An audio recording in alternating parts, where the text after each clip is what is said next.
Salut tout le monde. Cette finale de la Coupe du Monde, il fallait bien en parler. Mais avant de parler de la finale en tant que telle, j'ai tenu d'abord à parler de cette petite polémique qu'il y a eu avant sur un acte que le grand Léo Messi a posé, un acte raciste, des paroles racistes, où il a dit qu'en Argentine, c'était normal de dire noir de merde. Il avait insulté un joueur noir sur le terrain comme étant un noir de merde. Voici ce qu'il disait à ce moment-là. Regardez. Donc, vous voyez, il insulte un joueur noir de merde, ou sale noir, peu importe, ou négro. Et quand il a l'occasion de s'expliquer qu'est-ce qu'il fait, vous croyez qu'il s'est excusé? Non. Il dit qu'en Argentine, ce n'est pas une insulte. C'est normal de dire ça. Ça fait partie de la rigolade ou de la plaisanterie. Donc, pour eux, c'est quelque chose de drôle. Mais probablement, à ce moment-là, il avait oublié. Il avait un trouble de la géolocalisation. Il avait un trouble temporo-spatial. Il avait fait perdre la notion de l'espace. Il ne se rendait plus compte que là, ils n'étaient pas en Argentine, mais en Espagne. Parce que s'il se souvenait qu'ils ne sont pas en Argentine, il n'allait pas dire ça. Bref, il a dit ça. Moi, je note qu'il a dit une parole raciste, il ne s'est pas excusé, et il s'est justifié fièrement en disant que c'est normal pour eux. Mais moi, j'ai une question à poser aux Noirs qui sont fanatiques de ce monsieur. Lui, il trouve ça normal. Mais vous, pourquoi vous trouvez ça normal? Vous trouvez normal qu'il insulte la mémoire de vos ancêtres? Qu'il insulte votre couleur de peau? Tout ça pourquoi? Pour le plaisir de regarder du foot. Mais on s'en fout du foot, ce n'est que de la distraction. Ça se passe à la télé, Léo Messi ne vous connaît même pas. Lui, il gagne des milliards. Et jamais de la vie, il va vous en faire profiter. Il va jamais t'envoyer 10 euros. Il y a des choses plus importantes que le foot, à mon avis. On doit garder les pieds sur terre. On se distrait, on regarde la télé, ok, on applaudit, on félicite, mais ça doit s'arrêter là. Quand on éteint la télé, ça s'arrête là. On revient dans la vraie vie. Dans la vraie vie, il y a des valeurs. Il y a des choses plus importantes que le foot. Et moi, personnellement, je parle pour moi. Vous parlez pour vous. Pour moi, je ne peux pas apprécier, adorer, aimer ou être fan de quelqu'un qui a déjà fait preuve d'un racisme assumé, décomplexé, qui s'en excuse même pas et qui s'en justifie fièrement. Le mec, il est fier d'avoir dit ça. Et toi, en tant que noir, tu trouves ça normal. Alors, je vous vois venir, vous allez me dire, ah non, la France aussi, voilà, a pratiqué forcément des actes racistes contre les noirs.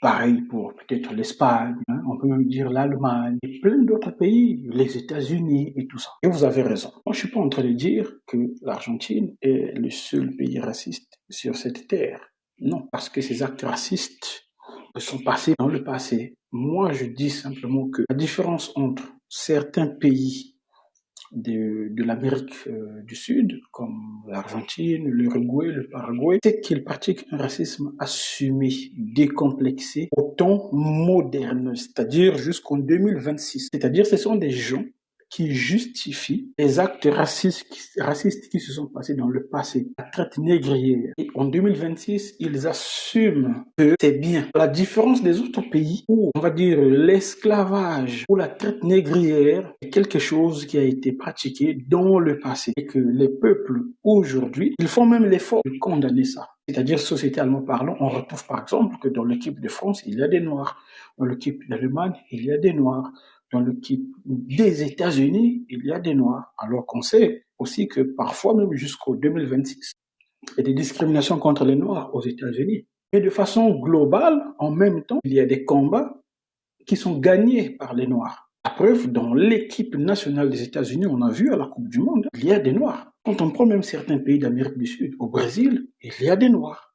Dans l'équipe nationale du Brésil, Vinicius, Ronaldinho, voilà, vous connaissez. Colombie, il y a des Noirs. Vous voyez, Équateur, il y a des Noirs. Vous vous rappelez le défenseur de PSG, Pacho, William Pacho. Il est, je pense, de l'Équateur, si je ne me trompe pas. Et certains pays d'Amérique du Sud ne veulent pas que ces choses-là changent pour eux. Définitivement, même les générations actuelles en 2026 ne veulent pas entendre parler des Noirs. Leur gouvernement ont pratiqué et continuent de pratiquer une politique d'effacement même du simple mot noir. Ils font exprès de ne pas recruter des Noirs dans leurs recensements nationaux. Ils ont fait exprès de supprimer toute trace des Noirs de leurs écrits et de ne plus jamais en mettre. Lorsqu'il y a eu la guerre contre l'Argentine et l'Angleterre, ils ont mis tous les Noirs au premier front. Donc, ce qui a décimé la majorité des Noirs. Lorsqu'il y a eu l'épidémie de la fièvre jaune, ils ont refusé les accès aux soins et aux hôpitaux, aux Noirs.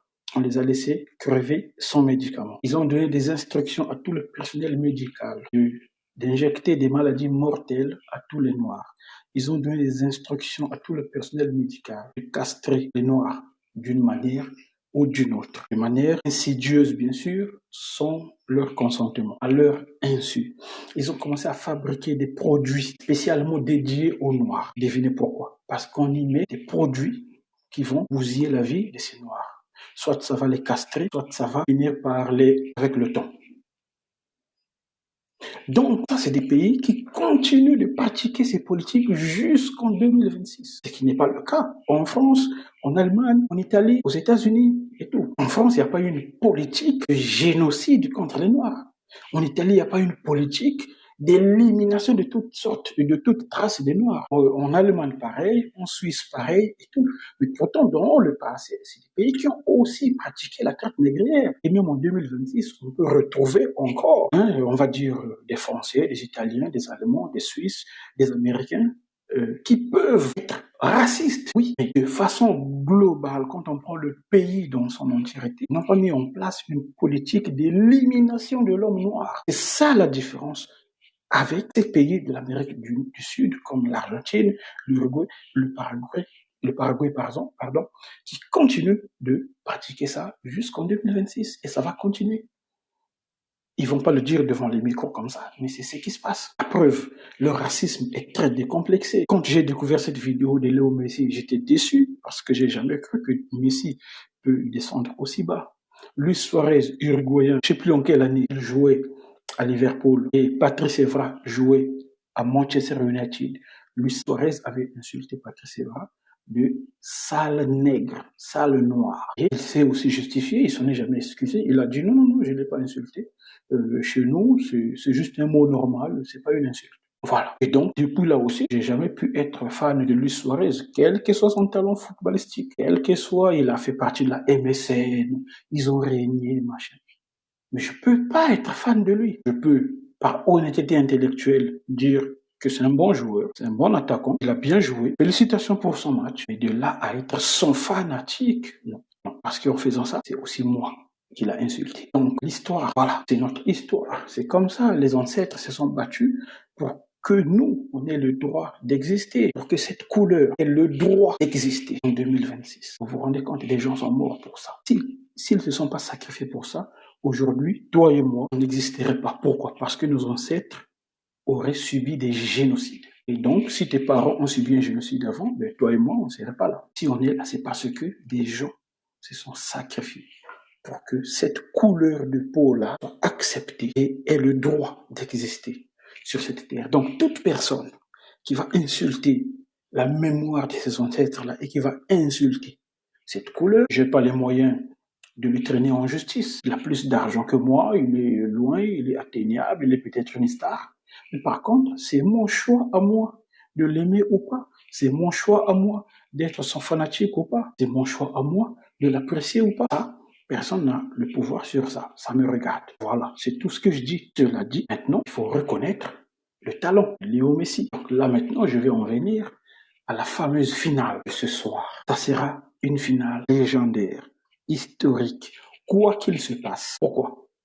Pour la simple et bonne raison que si c'est l'Argentine qui gagne, ça fera 2 Coupes du Monde à Léo Messi. Et ça va changer beaucoup de choses. Ça va changer beaucoup de choses dans l'univers du foot parce que ça sera le seul joueur de l'ère moderne qui aura gagné 2 Coupes du Monde de suite. Dans le passé, je pense qu'il y a Pelé qui l'a fait. Donc voilà pourquoi je précise de l'ère moderne, avoir gagné 2 Coupes du Monde de suite. Et peut-être même avoir joué 2 finales de suite. Donc même s'il ne gagne pas, le simple fait de jouer 2 finales de suite de Coupe du Monde, c'est déjà légendaire. Et en plus, s'il gagne, il sera le seul joueur de l'ère moderne à avoir gagné 2 Coupes du Monde de suite. Et si on associe à ça le fait qu'il est Léo Messi et tout ce qu'il a déjà réalisé avant, eh ben, ça va encore le projeter très haut dans les comparaisons qu'on a l'habitude de faire. Et très franchement, toute comparaison deviendra difficile, voire impossible. Donc, malgré tout ce que j'ai dit avant sur le racisme et tout ça, d'un côté, honnêteté intellectuelle oblige, tu es obligé de reconnaître et de féliciter. Donc, je suis pas là pour nier coûte que coûte. Non, s'il gagne, vous allez voir, je vais faire des publications pour féliciter Léo Messi et dire bravo. Tu es le seul joueur à avoir gagné, l'ère moderne bien sûr, à avoir gagné 2 Coupes du Monde de suite. L'un des rares joueurs à avoir joué 2 finales de suite, si ce n'est même le seul avec toute l'équipe d'Argentine bien sûr. Donc félicitations pour ça, je vais applaudir. Je ne vais pas refuser de le féliciter à cause de tout ce que j'ai dit avant. Donc, pour les fans de Messi, voilà, ça c'est pour vous, parce que vous allez accuser, non, machin, non. Moi je parle de façon objective, on essaye d'être objectif. Voilà. Donc, ça c'est si Messi gagne. Maintenant, imaginons que Messi perde, et donc c'est l'Espagne qui gagne. De l'autre côté aussi, ça sera légendaire, parce qu'on va se retrouver avec un petit Lamine Yamal, âgé de 19 ans, qui à son âge a déjà gagné l'Euro, donc finaliste bien sûr. Il a déjà fait finale de Ligue de Nations et ensuite, maintenant, finale de Coupe du Monde et il gagne. Donc, Euro dans sa poche, Coupe du Monde dans sa poche. Et là, je ne parle que